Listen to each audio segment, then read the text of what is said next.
What's going on, people, and welcome back to We Are Tottenham TV for another episode of the 5 Takeaways, where we're going to take a look at Tottenham's 5-star performance in a 5-1 win against Newcastle and see what 5 things we can take away from the game. And let's start off with number 1, and that is goals for fun.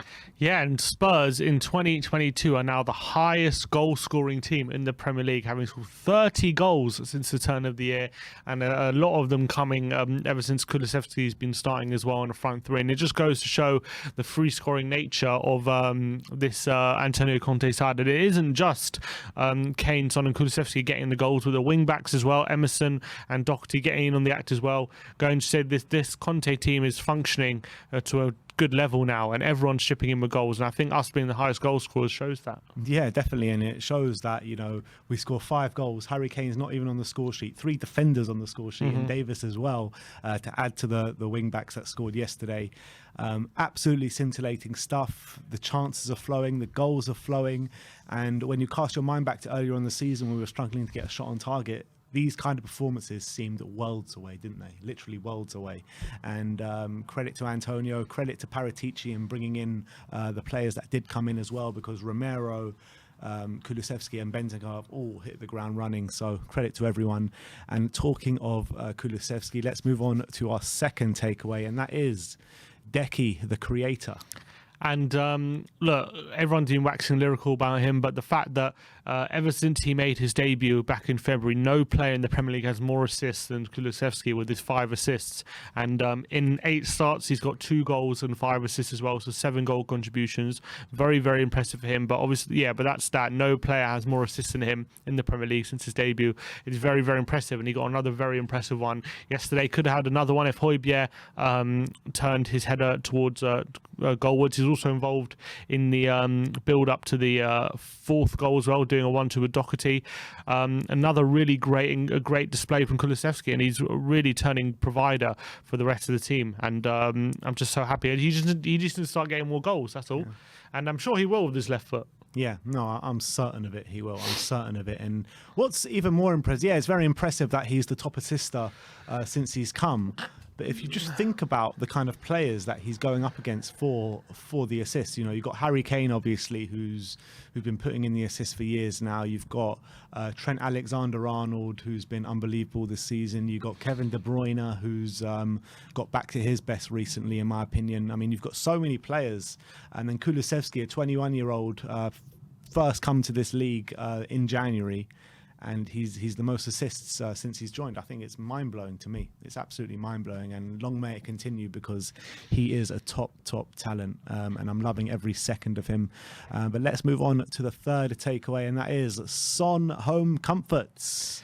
So Son, really, he does enjoy playing at home in the Premier League, and in his last 9 Premier League home games, he's now got 9 goals and 2 assists. He was back in form again yesterday off the back of 2 goals against West Ham last time out. He got a goal and an assist. He got 5 key passes, more than anyone on the pitch. He also completed 3 out of 6 accurate crosses as well. One of those obviously leading to Ben Davis getting Spurs back in the game, and I think he responded really well to giving away that free kick, and maybe he felt responsibility for that, and definitely got us back in the game. I thought it was another great display from Sonny, and showing why he definitely should not be dropped. In 9 goals in 9 home games, he loves playing at home. He loves it, and we love seeing him at home. I mean, you're looking at Heung-min Son a few weeks ago.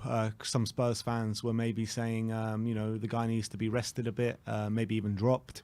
I never really thought that he needed to be rested or dropped, but I did think his levels did drop a bit. But he's answering all his critics now. The last couple of games, he's been sensational, absolutely brilliant. The way he's linking up with Kane, DEKI, the midfield, the wing-backs, I mean, everyone are just working in unison, and Heung-min Son is a very central part to that, and he's back to his best. He really is.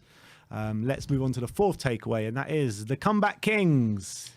Yeah, and Spurs this season now, after another comeback, have 14 points from losing positions so far in the Premier League, and that is the most out of any team in the Premier League, with the vast majority of those points coming under Antonio Conte. Of those 14 points, that includes a win against Leeds, the win against Leicester, 2 wins against Newcastle, and the draws against Southampton and Liverpool, all earned from losing positions, and shows that under Man City game. we're never losing. Were we never losing? No. Oh, no, you're right. It kept drawing. Yeah, we were never losing. But look, it did feel like we were losing when we conceded the equaliser, but we never actually were. But it does show the mentality, especially under Conte, that when we are down, we're definitely not out. There's always a chance we'll get back in the game, and again was another example of that yesterday against Newcastle. We conceded, we fought back straight away, hit them back immediately, and we showed great mentality to get back in the game and to overturn it very quickly. Within 10 minutes of playing time, we were 2-1 up, and I think under Conte we've shown really good, strong mentality a lot of the times when we have been down. Absolutely spot on. And when you look at like Spurs under Nuno, once we went 1-0 down, we had no answers for anything. That was over. Like, yeah. Once we were 1-0 down, that's it. Game's over, pretty much, in any moment of the game. Yeah. But you know, this team to the team that we were seeing in like the first first half of the season, really, it's just a completely different levels, and I just can't believe what a turnaround it's been. I don't think I've ever seen such a turnaround like this before. Just imagine if we had Conte from June. I know. We would be comfortably top 4 for Yeah, I agree. Yeah, we would be. But look, we didn't, and he's fighting us into that top 4 race, and I believe we're going to get it. I do. Last but not least, the 5th and final takeaway, that is back in 4th. Yeah, and for the first time since 2019, Spurs are actually in 4th place after over 20 games played in the Premier League, and that goes to show how long it's been since we were genuinely candidates for top 4 since Pochettino's gone.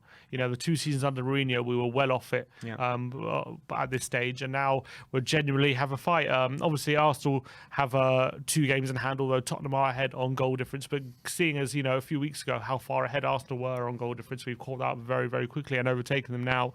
But we'll see how Arsenal do against Palace tonight, you know, before this after this video is released, but it's going to be a big fight for this top 4 place, and obviously 5 points behind Chelsea now as well. We could drag them into if we can keep our consistency, but it's all to play for these last 8 games. We've got a big opportunity here. We just need to make sure we get the job done that we can get done, you know, and I'm sure there'll be results that fall into our favour.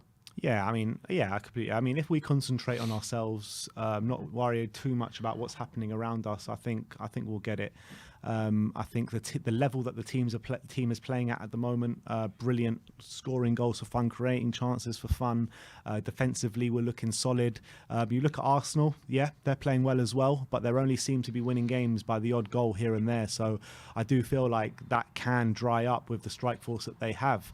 But having said that, it's unbelievable to be where we are right now. You know, we can even end up getting above Chelsea if they carry on with their 4-1 defeats to Brentford and stuff like that, if we carry on in the vein of form that we are. So, I mean, 4th is a real possibility. And when you bring up that stat that says that we haven't been there past 20 games in the season since 2019, that backs up my claim to say that this is the best Spurs performances we've seen since the peak Pochettino era. Yeah, I think we are playing the best football since then, and I've never seen us dominate teams as heavily as we have been. You know, we have won games like last season, early in part of the season, we're winning games, but we weren't as dominant as we are now. We aren't sweeping teams away. And now we're doing it on a consistent basis. And if we can keep that up, who knows what we can do from now to the end of the season. Absolutely. So that is our 5 takeaways on the win yesterday against Newcastle, 5-1 at the Tottenham Hotspur Stadium. Let me know your thoughts on our takeaways, and let me know your takeaways in the comment section below. Like, subscribe and comment, and as always, come on you Spurs.